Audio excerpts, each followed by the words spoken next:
আমরা দেখলাম বিদেশি রাষ্ট্রনেতা অনেকেই আসছেন, রাষ্ট্রের বিভিন্ন রাষ্ট্রের গুরুত্বপূর্ণ নেতারা আসছেন। পাকিস্তানের উপপররাষ্ট্রমন্ত্রী ইসাকদার এসছেন, ভারতের পররাষ্ট্রমন্ত্রী জয়শঙ্কর এসছেন, আরও আরও বিভিন্ন দেশ থেকে এসেছেন, ভুটানের পররাষ্ট্রমন্ত্রী তারা এসেছেন। এটিকে আসলে আপনি কিভাবে দেখছেন? এবং এর মধ্যে একটা বিশেষ ব্যাপার হচ্ছে ভারতের পররাষ্ট্রমন্ত্রী নিশ্চয়ই একদম মনে হয় যে একদম। একটা শত্রুতাপূর্ণ সম্পর্ক একরকমের একটা পৌঁছে গেছে বাংলাদেশের সাথে। সেখানে এই সময় পররাষ্ট্রমন্ত্রী এসে আসলেন, তারেক রহমানের সাথে দেখা হলো, কথা বলেন, মানে কি বিশেষ বার্তা কিনা, এবং একই সাথে পাকিস্তান এবং ভারতের প্রধানমন্ত্রী বাংলাদেশ, মানে দুঃখিত, পররাষ্ট্রমন্ত্রী বাংলাদেশে। জি। একদম তাই। আপনি জয়শঙ্করকে আলাদা করে দিলেন, আপনি আলাদা না করলে আমি নিজে আলাদা করে বলতাম। বাকি যারা এসেছেন প্রেডিক্টেবল। একটা কথা একটু আগে বলে রাখি, আমাদের ইসলামের নিয়ম অনুযায়ী মৃত মানুষকে যত দ্রুত দাফন করা যায় সেটা স্ট্রংলি সাজেস্ট করা হয়। কিন্তু একটু দেরি যদি হতো, আমি ধারণা করি আরো অনেক বিশিষ্ট নেতা বাংলাদেশে আসতেন, বিভিন্ন দেশের প্রতিনিধিরা বাংলাদেশে আসতেন। এটা দুটো কারণ: বেগম খালেদা জিয়ার তার ব্যক্তিগত অ্যাচিভমেন্ট, মানে বাংলাদেশের মতো একটা দেশে, ইসলাম বা মুসলিম সংখ্যাগরিষ্ঠ একটা দেশে একজন নারী প্রধানমন্ত্রী দীর্ঘ সময় তিনি কাজ করেছেন। আহ, বিরোধী দলের নেতা ছিলেন, প্রাইম মিনিস্টার ছিলেন, নানান পর্বে কাজ করেছেন। বারবার বলছি ভুল আছে, তারপরও অনেক অনেক কাজ করেছেন। এবং একটা দেশে এই ধরনের একজন নারী নেত্রী থাকা, এটা একটা বিরাট ব্যাপার। তো আসতে লাগলো। তো এখন আপনি যে কথাটা বললেন জয়শঙ্করের আশাটাকে আমরা অবশ্যই আলাদাভাবে দেখবো। বিশেষ করে বিএনপির সাথে না, ডক্টর ইউনূস সরকারের সাথে তাদের সম্পর্ক প্রায় শত্রুতাপূর্ণ অবস্থায় চলে যাচ্ছে। আমরা কিছুদিন আগেই রাষ্ট্রদূত মানে হাই কমিশনারদেরকে ডাকাডাকি, হুম। তাদেরকে তলব করে নানান রকম শক্ত কথা বলা টলা চলছিল। এমনকি বাংলাদেশের হাই কমিশনারকে বাংলাদেশে ডেকে আনা হয়েছে পরিস্থিতি ব্রিফিং এর জন্য। কিন্তু আমি ধারণা করি জয়শঙ্কর এই কাজটা একটা কারণে করছে। আপনাদের নিশ্চয়ই মনে আছে বেগম খালেদা জিয়ার মৃত্যু তো বটেই, তার শরীরের অবস্থা যখন খুব খারাপ ছিল, খুবই খারাপ অবস্থায় গেছে, তখনও একবার নরেন্দ্র মোদী একটা স্টেটাস দিয়েছিলেন।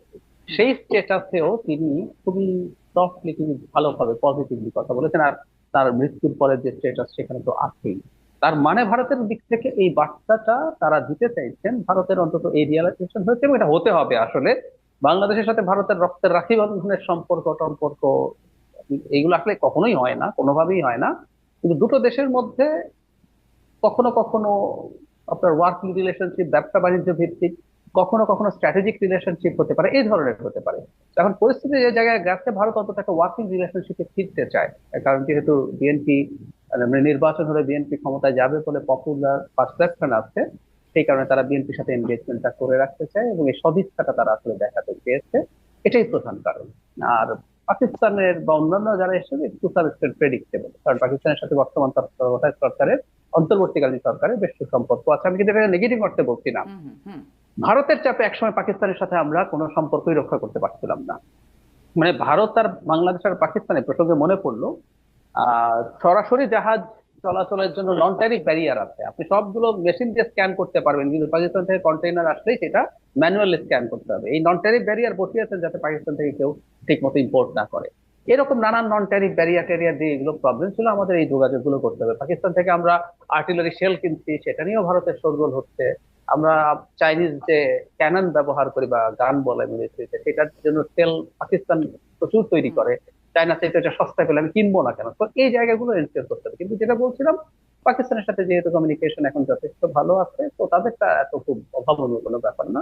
জয়শঙ্করের আসার কারণ ওটা, ইটস এ গুড সাইন। আমি আবারও বলছি, ভারতের সাথে যুদ্ধ বাঁধিয়ে দেবো, সেভেন সিস্টার্স আলাদা করে দেবো, এইগুলো সবই বাজে কথা। এসব কথা নিয়ে আসলে আমরা আর ক্ষতির পর্যায়ে যেন নিয়ে না যাওয়া হয় সেই চেষ্টা আছে ভারতের দিক থেকে। যে মানে আন্তর্জাতিক সম্পর্কে ডিএসকালেট করা বলে, ভারত ডিএসকালেট করতে চাইছে, যে এটা অন্তত আগামী নির্বাচিত সরকারের সময় যাতে জি। খারাপ পর্যায়ে না যায়। তার মানে এটা এটি একটি গুড। ভালো বার্তা, শুভ বার্তা বলে আপনি বলছেন। আমি নীলোফার চৌধুরী মণি আমাদের সঙ্গে যুক্ত হয়েছে। নীলোফার চৌধুরী মণি, আপনাকে স্বাগত জানাচ্ছি রাজনীতির এপিটোপিটের আজকের আয়োজনে। আমরা কথা বলছিলাম, শুরু করছিলাম ডক্টর জাহিদুর রহমান বেগম জিয়াকে নিয়ে 1 মিনিট কথা বলছিলেন। আমরা কথা বলছিলাম তার জানাজা এবং সেখানে যে জনসমুদ্র এবং সেখানে বিদেশি বিভিন্ন দেশের রাষ্ট্রের গুরুত্বপূর্ণ নেতাদের আগমন, সেই প্রসঙ্গটা নিয়ে আপনার এবং কতগুলো বিষয় আপনার কাছে ছোট ছোট করে, তাহলে একটু এই বিষয়গুলো শুনে তারপরে